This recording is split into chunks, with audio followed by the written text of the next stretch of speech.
welcome to the New Forest Business Podcast. I'm your host, John Carpenter. Spend time with me as I get to know the entrepreneurs and business owners in and around the New Forest. You'll discover their stories, business tips, and much more. Today, I'm joined by Ellen Milligan, founder of Ellen Elizabeth Aesthetics. Now, running a hugely successful business in a highly competitive field, Ellen goes the extra mile for her clients, both professionally and personally.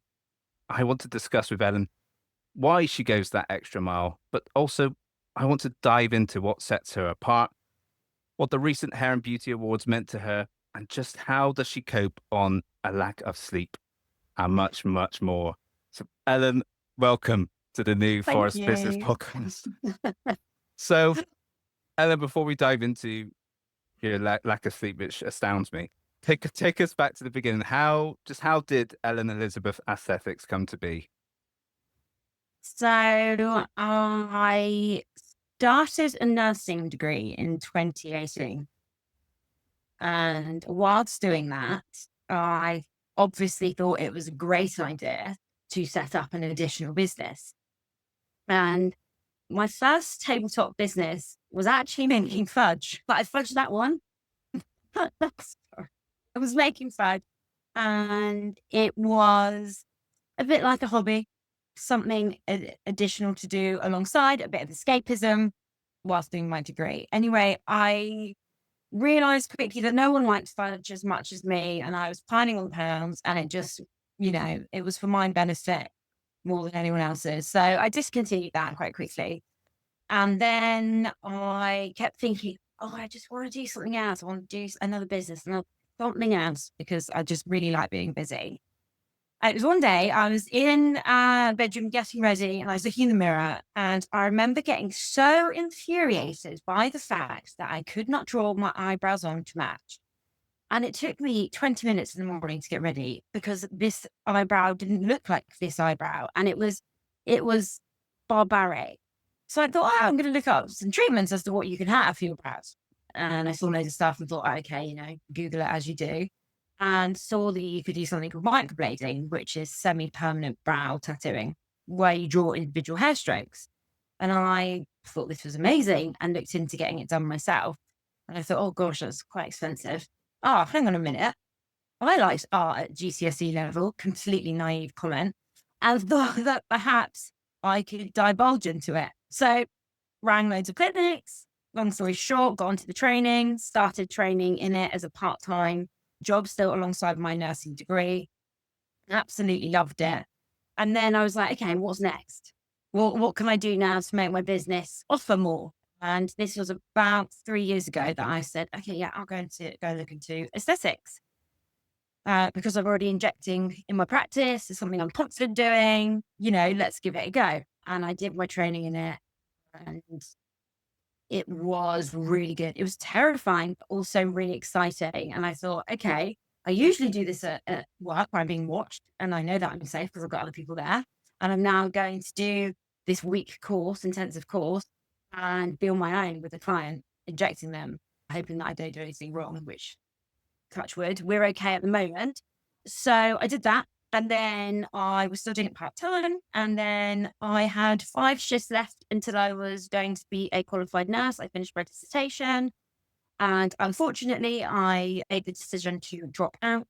And this was a personal decision.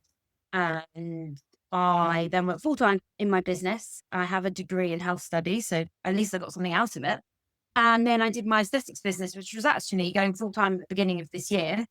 And it just taken off this year. I mean, it's taken 5 years of grafting and not knowing what to do on social media or anything like trends and all this, that, and the other, and get in front of the camera and so on and so forth. But yeah, it's just gone crazy this year, and I am now pursuing the career in aesthetics and looking into potential new treatments and staying on this path while still doing microblading. There's no other.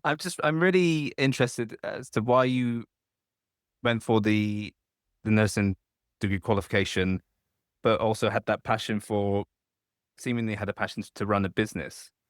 why you went, where you went for to qualify as a nurse, but you had that, that desire to run a bit. Where did that come from? I guess the desire to actually run your own business.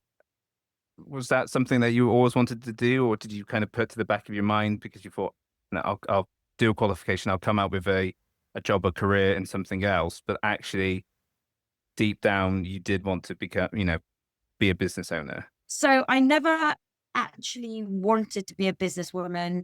I always thought it sounded really cool to run your own business and do something along those lines. And then I would always find it very infuriating when you listen to other podcasts of people saying that they fell into something. And it just so happened that I fell into running my own business whilst working at the hospital and studying this degree, which was fun because it was my escapism. And I then realized that I got more enjoyment out of running my own business. And it's a different kind of pressure that I wanted to explore further. Mhm. So we've gone from obviously the start of your business. I want to talk about most recent, Ellen. And let's talk about the Hair and Beauty Awards 2025. Out of 21,000 applicants in your sector, you came an amazing 27th. Mm. Talk to me about the event itself and just what that meant to you personally and your business, because you talked about, it's been 5 years of graft and this year's really Mm. taken off. But obviously in that time, in those 5 years, you've obviously built a presence, you've built a following. Yeah, it's an amazing achievement for you. So talk to me about that event and just what it meant to you personally and your business. Oh, thanks. So there's always lots of awards in aesthetics. There's Mhm. always loads that you can go for. And a lot of people don't agree with them because you have to pay to enter. However, for me, working for myself, not having any colleagues, it's a way that I can network, meet others from around the country. And I tell you what, I think this is the third year that I have applied. No, I have paid to enter three different areas within the Hair and Beauty Awards and not done anything with it. So this time I thought, no, no, no, I've got to do it. And it was a long-winded application process whereby you had to answer questions in great detail. And then you have to 20 minute, 2 minute video about yourself, basically talking about, in my instance, why I thought I could be winning the Hair and Beauty Awards riding style. So yeah, went and submitted that and then got an email saying you're a finalist. And I remember reading that email and being like, oh, this is really cool. Because the application was so, I want to say, intense. Mhm. And it made me think that it wasn't a case of who you know or anything along those lines. It was merely somebody reading what you've written and watching your video and thinking, yeah, you're hitting the nail on the head to become, top whatever. And going to the awards itself was so much fun. Meeting other practitioners, but not just in aesthetics, like meeting anyone. It was great fun. I took a friend with me because, again, I have no colleagues. And seeing your name on the screen, I remember actually, I'm sat on a st- and there were two influencers next to me that people kept getting pictures with. Wish I'd asked them for their handle, but I didn't. But anyway, I kept getting pictures of them. And then I said to them, oh, I'm in this one, I'm in this one. And when I came up with 27, all of the table, even though I've only just met them, all cheered for me. And it felt really cool. And I was like, that's me, like on the screen. So yeah, coming back to your question, being at the awards, especially one that is so big and renowned, was really cool. I think that's the only word I can use. It was really cool, really humbling, and made me continue to want to strive for more. No, amazing. And, it was a big award. There's a lot of awards, a lot of businesses that entered. So, as you say, to be recognized, you know, is a great thing. So yeah, definitely, credit to you and credit to all the the hard work that you've put in and continue obviously to, to put in. So I'm connected to numerous businesses in the hair and beauty industry. That Mhm. includes numerous aesthetics businesses. Knowing you are coming on today, I'm really intrigued from your point of view, kind of what separates you, particularly if you offer, excuse my ignorance, but if you offer a lot of similar treatments, which I'm guessing, Mhm. you're bound to if you're in the same industry. Kind of why would someone go to you as opposed to someone else? Kind of what do you think kind of separates you? That's a difficult question because you don't want to sound arrogant. You can sound arrogant. The time I offer my clients. When you come in and see me, I say them back to back. Yes, okay, one in, one out. But I give you my undivided attention for longer than you actually need. And this has happened on a couple of occasions where clients haven't even gone ahead with their treatment. And they have found my space to be a safe space, which is incredible. And they've shared things with me that are very personal. And they've got emotional about these things, or, something's going on in life, or, you know, pregnancy and things like this. And I ensure that I go above and beyond to support my clients, both mentally and physically with their results.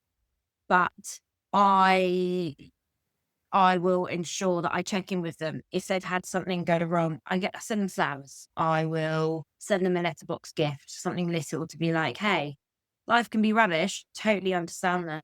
Been there, done that, got the t-shirt. But actually, I'm here to support you, and me making you look good. I want you to feel good at the same time. So it's not just one thing. There's a combination of things that I like to include. But this isn't also negative. Some of my clients could come in and say, oh, I've just got engaged, blah, blah, blah, blah, blah, or they tell me, and I make sure that I've got a bottle of fizz waiting for them when they come in. And I think it's that personal approach. And I really ensure that I try and remember everything they tell me about themselves, whether it be a partner name, where they're going on holiday, whether they've gone to a friend's wedding, if they got the dress that they wanted, and things like this that set me apart, because I always say to my clients, you, when you have a treatment with me, I invest in you. And therefore, I want to make sure that you feel good from every aspect. And that, I think, is how that I have got the client retention that I have. Mm. I think it's amazing what you do give to your clients. You recently posted a story about supporting a client of yours. I think you were maybe driving to meet them for coffee, I think, from memory. Mhm. I'm just really intrigued as to why you do. I know I get that you like to build rapport, and that that's very admirable, and it's nice that you give them that space so they can feel confident Mhm. and comfortable with you. I think from a business perspective, a business coach possibly wouldn't recommend that, because you're taking yourself Mhm. away from the business, you're taking Mhm. away your time, Mhm. and you're not necessarily actually getting anything back from it straight away. So why? I think it's really great that you do that. Actually, I think it's really nice, and that, and so, like I said, I think it's lovely that they feel comfortable enough to confide in you. Mm. But why why did you go out to meet that client for coffee, for example? Why do you not mind if they're not actually using your service and just coming to you to confide? Yeah, just explain that to me, because it's from a business perspective, it kind of makes sense. It doesn't make sense. So kind of just, Mhm. yeah, Mhm. try to get you on your perspective on it. I think that's a really good point, John. And I think it comes down to a cliche sentence, but I believe in, but it's because I care. Because I said to you, I had that background in nursing. I was in a Mhm. hospital. I did it because I loved it. That's because I care. I care about people. And that particular client, the one that I posted on my Instagram story, I had consent prior.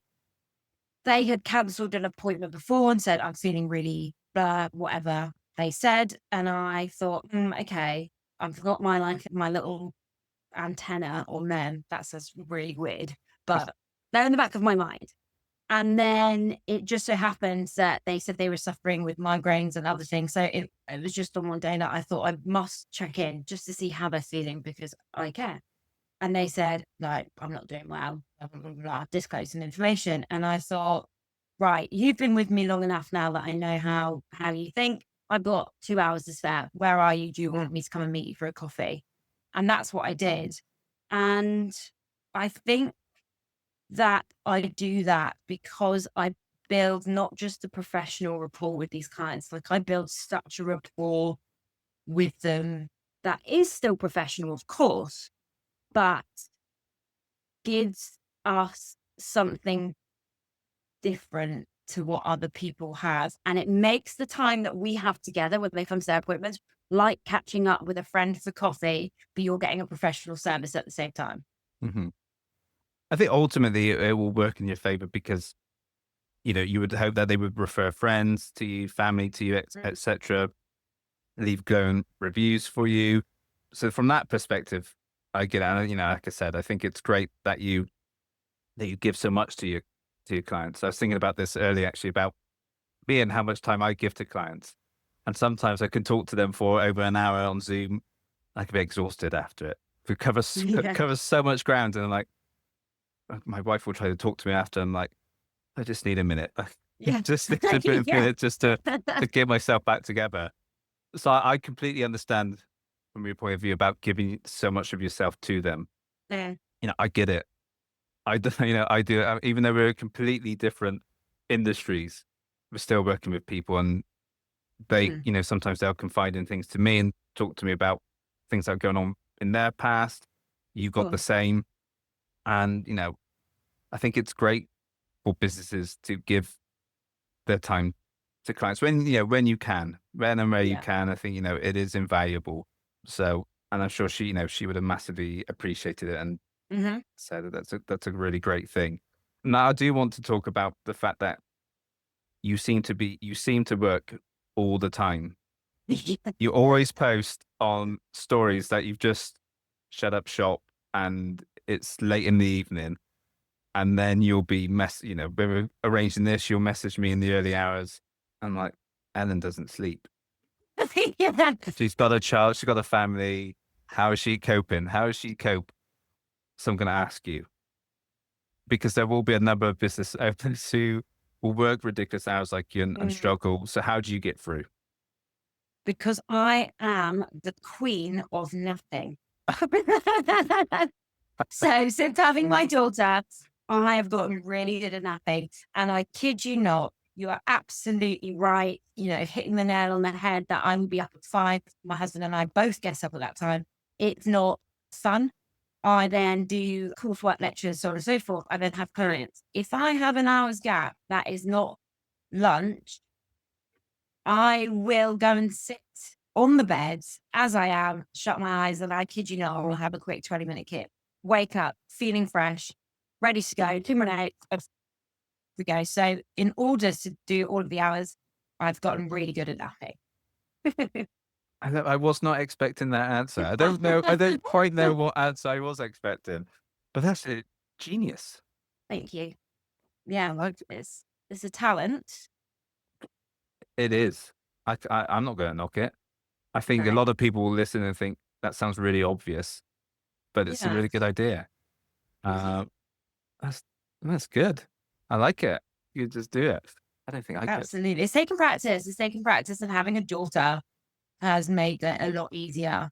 But I just, That might be key. You possibly need a young child oh, yeah. to Yeah. So practice if with. you want to run a business, have a young child so you learn how to nap and then you'll smash it.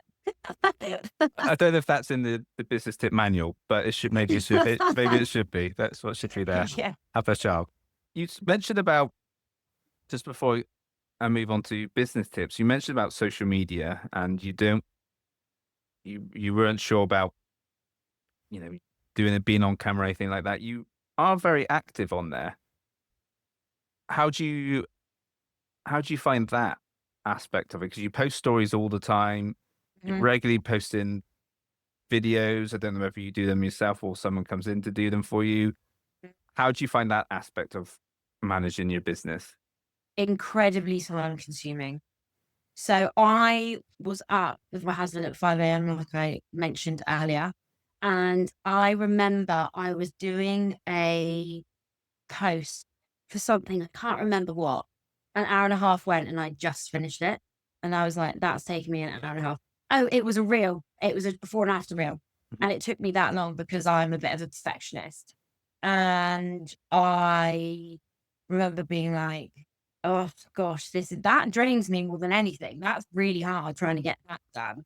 But I have now that the aesthetics industry is completely inundated with new practitioners and everything like that, I spend my time researching other businesses and working out what they do that I don't, and so on and so forth. And it just so happens that the reels and things like that are something that they do. And I chatted to another practitioner and she did these reels, the before and after of the lips. And I remember messaging her and being like, your reels are absolutely insane. Can I please copy you? You're like, "No, you're nowhere near me. Can I copy what you do? Because this is really cool." And she's absolutely, you can. So it went like that. So in order to post and do things all the time, I just I don't want to say copy other people because that was the only time I've ever asked to copy somebody, but I tend to just do things that I would find interesting and post and go from there, really. I think it's good. I think it seems to be quite, maybe I'm wrong, but it seems to be quite a supportive community. And that's good that, she's quite open to do that. I've mentioned so many times on the podcast before that businesses should support each other, even Mm, if you're in the same industry. Give information, give tips, give advice. for sure. There's always enough business for everyone. You know, it's such a gift to be able to help people. So, I think, yeah. So I think that's a really good thing.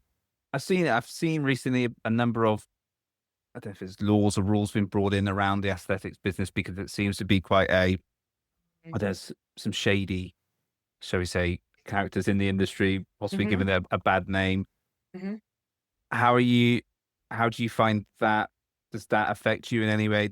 Any reputation of the industry in itself, and also keeping on top of rules, regulations, and things like that, making sure that obviously what you offer is, you know, hmm exactly how it should be done.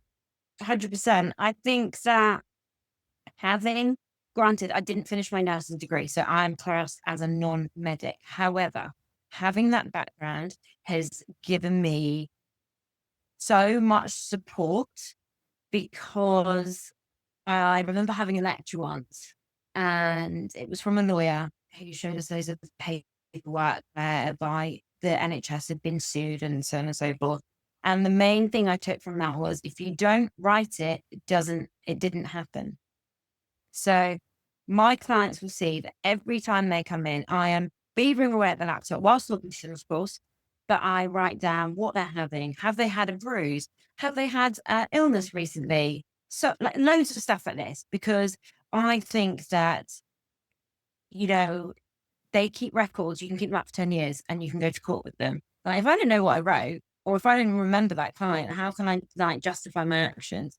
So I do everything like that. So that covers me in regards to legislation and laws and things like that. And I'm part of like the British Beauty Council. I'm part of the JCCP, and like they always publish upcoming changes and regulations that you should be aware of because the way I see it is, for example, like HMRC, if they were to turn up at my door and say, show me everything, I know that I am completely 100% hand on heart covered. So I can see PD at night. So that's the way I look at it.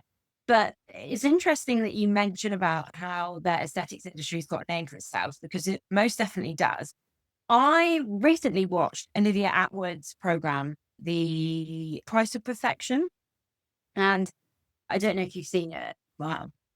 You don't strike me as someone who may have watched it in their spare time. No, your judgment is spot on, but maybe I'll check Yeah. it out now. Yeah, you need to. You need to. And she goes round to different clinics to see different treatments and things that have gone wrong. And, there's an injector that did someone's lips and she was under the age of 18 and she was 16 and stuff like that. And I find it so infuriating that people then are obviously getting this perception because what they've seen. Of course, I'd be exactly the same, but they are making it out that everybody's the same way. And there was one girl, they said, she was injecting lemon bottle, and she said, "What's in in lemon bottle?" And the practitioner said, "Oh, I did know, but I can't remember." And I just remember being like, "Oh, like you should know what's going on." And maybe she did, and it was pressure of being on TV or something. I don't know, but I think this is the stereotype that aesthetics has is something that I am striving for to change. And I think a lot of other practitioners around me are doing the same. Yeah, it's a real pain that people can see the industry as a whole rather than actually there are really good people Hmm. and Hmm. follow all the laws and regulations. And I think it's really good that you and a lot of others are getting the word out there. And I think your reputations speak for themselves, and will be absolutely fine. But yeah, you always get a few rogue people in any industry. Unfortunately, it's just Hmm. yeah, business. Unfortunately, so. Hmm. And then let's talk about your business tips. So you mentioned obviously naps. Now I don't know if everyone else can nap in the day, but other than naps, not having lunch, what would be your main go-to business tips? Don't compare your chapter 1 to somebody else's chapter 20. Oh, I like that. Thank you. Thank you very much. I like that too. I might copyright that. It's so easy to compare yourself to other people, but remember where they started, when they started. Look at other businesses to inspire you for sure, but the comparison is pivotal in ensuring that you don't collapse under the pressure because you think, oh, they got, all of these clients, they're so busy, blah, blah, blah, blah. And you're not. But like, look at the bigger picture. I think self-belief is huge as well. You need that in the times that are really tough. For example, if you have no clients coming through the door. I remember that when I started having like one client a fortnight or something. I'd be like, oh, I've got no clients this week. But because it was just a part-time job and I have my stability of my NHS job, I was like, oh, it doesn't matter. But when you get rid of that, you panic, obviously, because you want to keep progressing and growing. But you have to believe in yourself that you are the best person for the job and keep going because no one's going to do it for you. It's just you. So believe in yourself. You've got this. No, I like, they say comparison is the thief of joy. And I think you're absolutely right. It's so easy to look on social media or Mm. whatever and see people in your industry doing really well. And you don't see the fact that they've been doing it for X amount of years longer than you have. You don't see what they're not posting, their Hmm. struggles. You don't see, like you said, where they started. You don't Hmm. see that. No one posts really about, oh, I've had no one in today, or this has gone wrong, or Yeah. I'm struggling in this way. They don't post that, Mm. and that's going on all the time. For sure. No matter who you look at, I think people would be surprised when they look at people in the industry who might be seem to be doing really well, and actually be surprised of the reality sometimes. So that's definitely something I would, yeah, completely agree with. And I love that, yeah, believe in yourself. Like, Mm. like you say, yeah, it's, it's so important because Yeah. if you don't, you're not going to succeed. Because like you said, no one's going to do Exactly. it. No one's going to do it for you. Like you Hmm. mentioned, you've Hmm. got to do it. You've got to get those clients in. If they're not there or if they're not coming, you've got to find them. You've got to Correct. get them in. Absolutely. So yeah, I like that. I love those business tips. So you mentioned obviously you had 5 years of, you know, trial and error to get to where you are now. Mhm. What would be those main hurdles that you had to overcome? Mm, that's an interesting question. What are the main hurdles I've had to overcome? Understanding finances. That's a huge hurdle because in this industry, in my business, I have to buy all of the stock prior to having clients through the door. So understanding finances and also how software works in order for you to file your accounts, because goodness me, that is a minefield. So I still don't have my head around it. I'm acting as if I do. I really don't. My husband is a accountant, so that really benefits me. But yeah, that's definitely been a hurdle despite not being one that's too predictable. And I would say poor feedback. That would be another hurdle. I've had that in the past. Everyone's going to have it. You do something, you do a treatment, it's not worked out quite right, or how that person expected it. So I ensure that when a client comes to me now, we are both singing on the same hymn sheet, Mhm. and I have set realistic expectations. But, getting negative feedback can be really disheartening. And again, that takes me back to you should really believe in yourself because, okay, you've got to look at it. Don't take it emotionally. Look at it as this is negative. Okay, cool. Can we overcome it? How are we going to overcome it? What am I going to do to go above and beyond to show that client that I'm with them and I respect what they're saying? But fortunately, I've not had too many of them. I only had them at the start of the career because you don't know what you're doing when you start out. You don't like it's like learning to drive. You don't know how to drive until you're driving, you know? And it's the same with, for example, browse or something like that. But it's just practice, learn from your mistakes, move on. Yeah, finances, learning from mistakes if you have any, and teach yourself how to nap. I just had to bring that one back up. I think you're right about the finance as well. I think it's something that a lot of people can overlook Mm, when when they're starting out and not understanding that. And well, like in my industry, for example, I could work with a client and then not get paid for 6 months until they completed. If extreme cases, and you have to think, you have to look around. Okay, mhm, how do I make sure I've got money mhm, in mhm. place for that? I'm building up to that. So you absolutely have to get your head around it. The second one you mentioned, I'm trying to recount what that the Poor negative feedback. feedback. Mm, That's really mm, interesting, actually. I always remember when I started the business, I took things personally. mm, So it wasn't necessarily always if they said some. Normally don't get negative feedback, but if they were working with me and then all of a sudden disappeared and mm. they're evidently gone somewhere else or whatever, but didn't tell me. And, when you put like we said, a lot into people, a lot of effort into clients, and it just takes time. Yeah. But it is difficult when it's your own business, when Mhm. you've done whatever you need to do to get that client through the door or on the phone or whatever it is, and it doesn't go quite how you want it to. That takes time.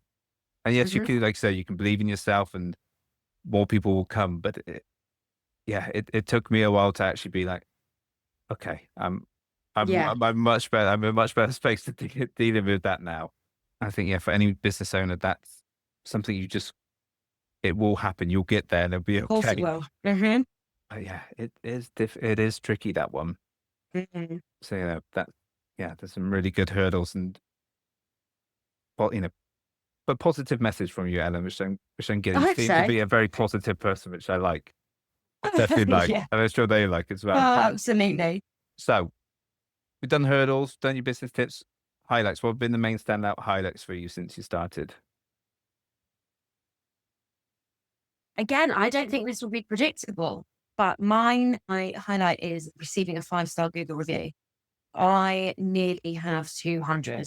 I'm very, very proud of that. And, it seems silly, but it means quite a lot to me. Review. I was looking for something online the other day. I think it was a new kettle, and I couldn't believe that I spent far longer reading reviews of different brands of kettles than I did, I don't know, looking at my daughter's nursery day. That sounds terrible. But it's our culture now, right? It's our culture to look at people's reviews because you're intrigued about what other people have had, TripAdvisor, Airbnb, things like this. And it's a lifeblood to businesses like mine. So when I get one, it's a little uptick for me of what I've achieved. And the fact that somebody is taking time out of their day to write really nice things about me and their experience and how that's made them feel. Well, I just mean that's just winning, isn't it? That's winning. That's amazing to have nearly 200. And you're absolutely right. They mean an awful lot. And actually, Google reviews are the most important type of review you can get Mm, for businesses like us. Is where people go. yeah, You can't fake them like other websites you can and things like that. You can't do bots to build your reviews up. It has to be genuine people. And yeah. so I think, that is amazing to have so many. So yeah. Thank you. So you should be proud as undoubtedly you are to have them. Yeah, People yeah, are taking their time out of their day to do them. So that's amazing. yeah, it is. So we're in September, not a lot left of 2025, but what's in store for you this year and maybe a little bit early next year? What's coming up for you and your business? Big plan. Big Big, big plans. plans. Yeah. So I like it. December is my only discount of the year, which is 20% off for the whole of Christmas. That I only started it a couple of years ago, so super pumped to see where that's going to take me. This is why I'm first telling anyone about this. This is what I've been working on in the background. So hear it here first on our podcast with Ellen and John. I am going to be setting up a training academy. The rationale behind that is I'm not going to do, all aesthetics treatments. I'm going to start with fillers. And I want to do it so it's really natural. I want people who have, it could be for medics and non-medics, obviously not the same course separately, but I want to be able to train people up to have the knowledge that I have gained throughout the 5 years. And that will be being able to draw arteries on the face. I couldn't do that after my training. I came out of the training and was like, oh, I don't know what I'm doing. Oh my goodness, here we go. But I want to do it to support people to be like, you need to be safe. And this is how you're safe. This is how you get a clinic license. This is how you register your business on company's house. This is how you file your accounts. This is how you run a safe and then successful business. So with, going back to what we said about how the aesthetic industry gets a name for itself, I want to know that I am teaching people everything that I know to ensure that their business is squeaky clean and is changing the way the aesthetics industry is perceived. I love it. That's amazing. I think actually what's really good from what you said, yes, obviously teaching them how to do the treatments, but actually I think what might be more valuable is the business tips. Hmm. That insight you mentioned obviously the finance side of things, trying to, teach them about that so they get their head around that early on, registering a company, working with an accountant, finding a good Hmm. good accountant. You've got a little insight to, a little link to your husband there. Yeah. Some He extra might, work. yeah, he might be grateful or not grateful. But I think that's so invaluable to give that advice. And like I said, yes, the treatment, great, but actually a lot of people need to help Yeah. with the business side of things. Yeah. Yeah. There's so Um, much more to it. yeah. So when are you hoping to launch? January 2026. I'll be keeping a keen eye out for that. Yeah, I'm hopefully. expecting big things Yeah. fro- from your academy. So, and then before I let you go, for anyone looking to find you, where do they need to go? Instagram is the best place, or Facebook, but definitely Instagram because that's where I spend all of my time. And you will find me there and you can message, or my personal number will be on there and you can text me. Yeah. Sorry, that was rubbish. Let's do that again. You can tell cut towards the end, running out of steam. And you can find me on Instagram, Google, Facebook, Bing, all of the above. The best way to contact me is find my number, which is on Google, or message me on Instagram. And I promise I will respond within 48 hours. Amazing. And then thank you so much for being on the podcast today. Thank you so much for having me. It's been wicked.